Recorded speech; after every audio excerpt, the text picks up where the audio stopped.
बॉलीवुड के एक ऐसे नामचीन धुरंधर विलन जो बॉलीवुड एक्ट्रेस रवीना टंडन के मामा थे।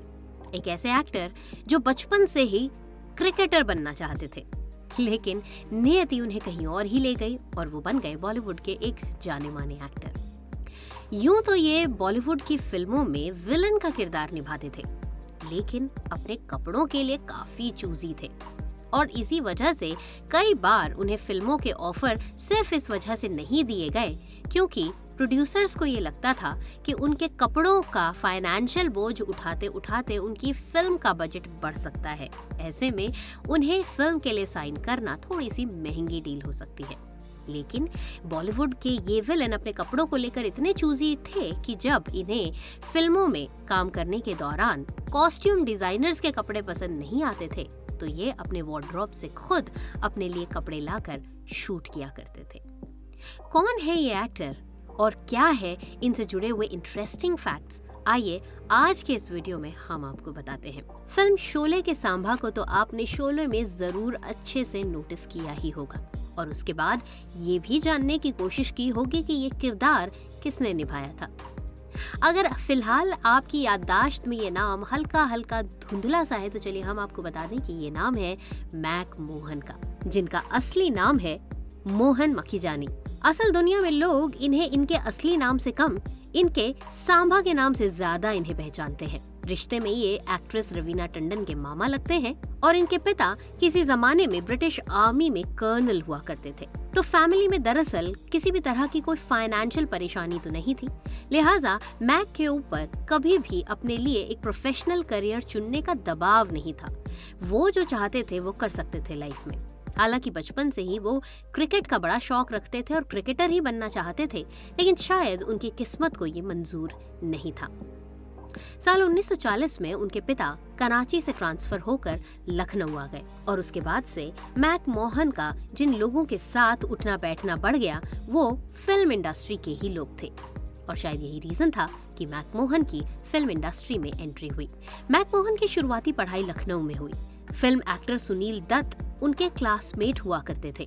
उस समय मैक मोहन उत्तर प्रदेश की क्रिकेट टीम के लिए खेलते थे, लेकिन 1952 में वो मुंबई आ गए। यहाँ आने के बाद उन्होंने थिएटर देखा तो उनकी एक्टिंग में रुचि बढ़ गई।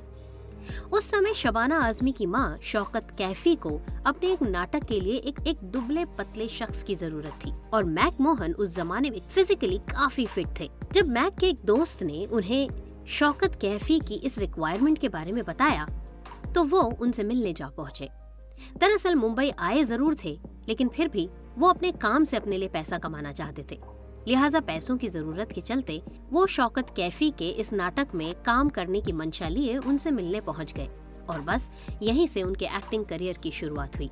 फिल्मों में उनका डेब्यू साल 1964 की फिल्म हकीकत से हुआ, लेकिन इसके पहले तक उन्होंने फिल्मों में एज असिस्टेंट भी काफी काम किया था और उन्होंने इंडस्ट्री के फेमस प्रोड्यूसर चेतन आनंद के साथ कई सारी फिल्मों में काम किया। फिल्मों में असिस्टेंट के तौर पर काम करते करते धीरे धीरे मैक मोहन की एंट्री एज एन एक्टर भी फिल्मों में होने लगी।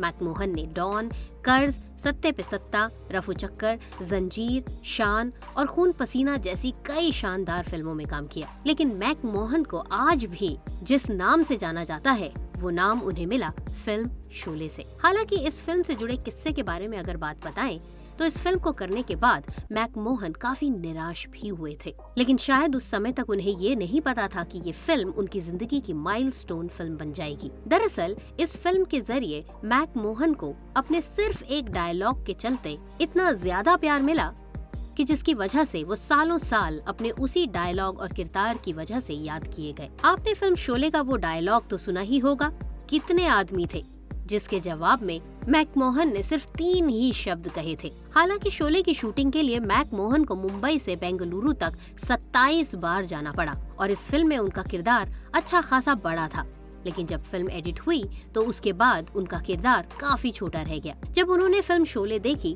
तो फिल्म खत्म होने के बाद वो रोने लगे और सीधे फिल्म के डायरेक्टर रमेश सिप्पी के पास पहुंच गए और उनसे कहा कि मेरा इतना रोल भी क्यों रखा है आपने, इसे भी हटा देते।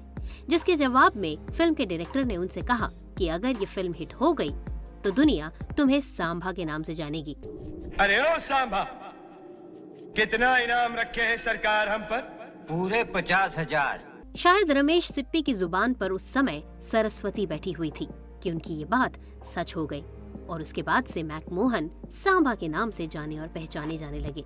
इसके बाद उन्होंने कई सारी फिल्मों में काम किया। उनका करियर एज अ विलन चमक उठा। वो बॉलीवुड के एक ऐसे स्टाइलिश विलन बने जिन्हें उनके स्टाइल और कपड़ों को लेकर काफी पसंद किया जाता था और यही उनके लिए कई बार नेगेटिव पॉइंट भी साबित हुआ। लोग अक्सर उन्हें कड़क राम कहते थे क्योंकि उनके कपड़ों की क्रीज कभी भी टूटती नहीं थी और खूब अच्छी तरह से प्रेस किए हुए कपड़े ही वो पहन कर आते थे।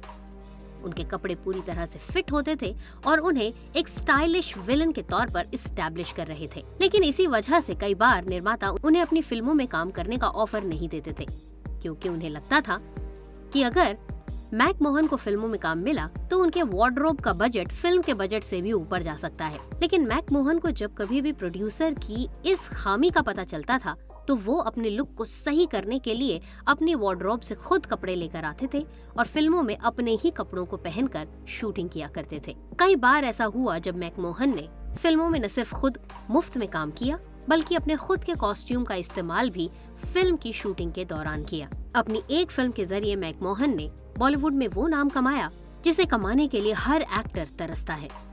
मैकमोहन की 2 बेटियां हैं, मंजरी और विंती। फिल्म अतिथि तुम कब जाओगे की शूटिंग के दौरान एक दिन अचानक मैकमोहन की तबीयत खराब हो गई, जिसके बाद उन्हें मुंबई के कोकिलाबेन धीरूभाई अंबानी हॉस्पिटल में एडमिट कराया गया। उस समय ये पता चला कि मैकमोहन के फेफड़े में ट्यूमर है, जिसके बाद उनका काफी लंबा इलाज चला। लेकिन बावजूद इसके उनकी तबीयत लगातार बिगड़ती चली गई और एक ही साल बाद 10 मई 2010 को मैकमोहन ने इस दुनिया को हमेशा हमेशा के लिए अलविदा कह दिया। भले ही मैकमोहन अब इस दुनिया में नहीं है, लेकिन उनका वो डायलॉग जो सिर्फ 3 शब्दों का था और जिसने उन्हें सांभा के नाम का एक दूसरा नाम दिया, आज भी उन्हें उनकी इस पहचान के जरिए बॉलीवुड में जिंदा रखे हुए है। उम्मीद है आपको आज का ये वीडियो काफी पसंद आया होगा।